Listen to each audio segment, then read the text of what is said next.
तहखाने की अंधेरी दीवारों के बीच जंजीरों में कैद है पृथ्वी शा। मोहिनी बुआसा का वर्षों पुराना रहस्य अब धीरे धीरे सबके सामने आने लगा है। खीर की प्लेट ने उस राज की पहली परत खोल दी है।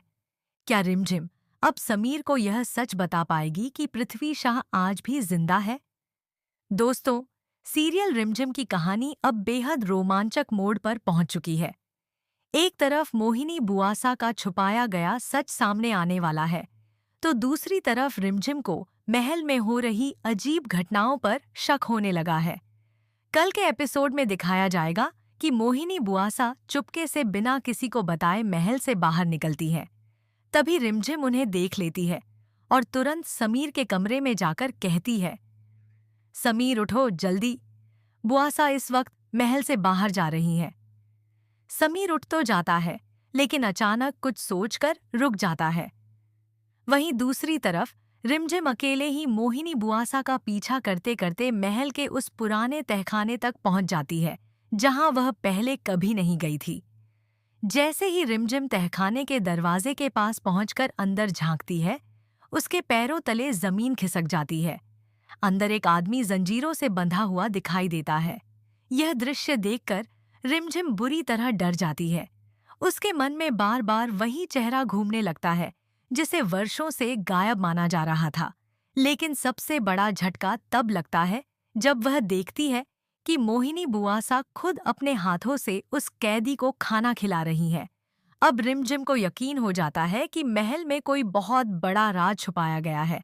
घबराई हुई रिमझिम तुरंत वापस समीर के पास पहुंचती है और उसे तहखाने में देखी हर बात बताने की कोशिश करती है। लेकिन समीर अब भी मोहिनी बुआसा की सच्चाई से पूरी तरह अनजान है। वह रिमझिम से कहता है, रिमझिम, तहखाने में आखिर कौन हो सकता है?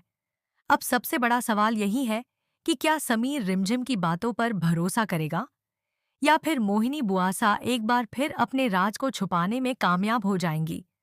आने वाले एपिसोड में देखना बेहद दिलचस्प होगा कि क्या समीर और रिमझिम मिलकर तहखाने का सच दुनिया के सामने लाएंगे, और क्या जंजीरों में कैद उस आदमी की असली पहचान आखिरकार सबको पता चल पाएगी। आगे की पूरी कहानी जानने के लिए हमारे साथ जुड़े रहिए। अगले एपिसोड में कहानी और भी ज्यादा रहस्यमयी और रोमांचक होने वाली है। रात के अंधेरे में रिमझिम बार बार उसी तहखाने के बारे में सोचती रहती है। उसे यकीन हो चुका है कि वहां कैद आदमी कोई और नहीं बल्कि पृथ्वी शाह ही है, लेकिन बिना सबूत के वह समीर को पूरी तरह भरोसा नहीं दिला पा रही। दूसरी तरफ मोहिनी बुआसा को भी एहसास होने लगता है कि कोई उनका पीछा कर रहा था। वह तुरंत अपने आदमी से कहती है, अगर यह राज बाहर आया तो सब खत्म हो जाएगा। इधर समीर भी रिमझिम की बेचैनी देखकर सोच में पड़ जाता है। आखिरकार वह फैसला करता है कि वह खुद तहखाने तक जाकर सच पता लगाएगा। आधी रात को समीर और रिमझिम चुपके से महल के पीछे वाले रास्ते से तहखाने की ओर बढ़ते हैं।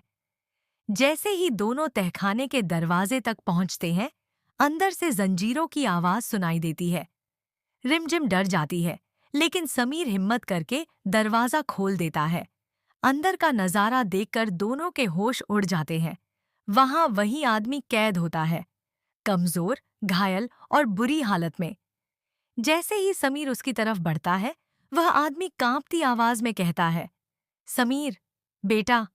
यह आवाज सुनते ही समीर सन्न रह जाता है, क्योंकि यह आवाज बिल्कुल उसके पिता पृथ्वी शाह जैसी होती है। तभी अचानक पीछे से मोहिनी बुआसा की तेज आवाज गूंजती है, कोई बाहर नहीं जाएगा। समीर और रिमझिम पीछे मुड़कर देखते हैं तो मोहिनी बुआसा अपने आदमियों के साथ वहां खड़ी होती है। अब कहानी में आने वाला है सबसे बड़ा धमाका। क्या मोहिनी बुआसा समीर और रिमझिम को भी कैद कर देंगी? क्या पृथ्वी शाह आखिरकार आजाद हो पाएंगे? और इतने सालों तक उन्हें तहखाने में रखने के पीछे आखिर मोहिनी बुआसा का असली मकसद क्या था? इन सभी सवालों के जवाब आने वाले एपिसोड्स में मिलने वाले हैं।